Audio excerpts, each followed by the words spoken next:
да нема забуна, станува збор повторно за Чаир.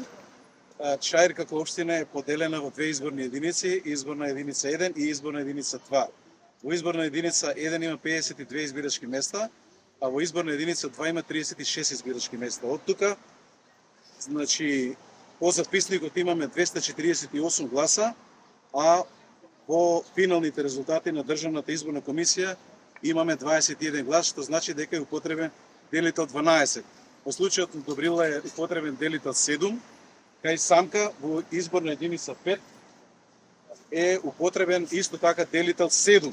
Внимавајте овде што е интересно. Го имаме скриншотот, веднаш после полноќ, во 1 часот и 50 минути, резултат од Државната изборна комисија 182, а веќе истиот ден, после 18 или 17-16 сати, имаме 22.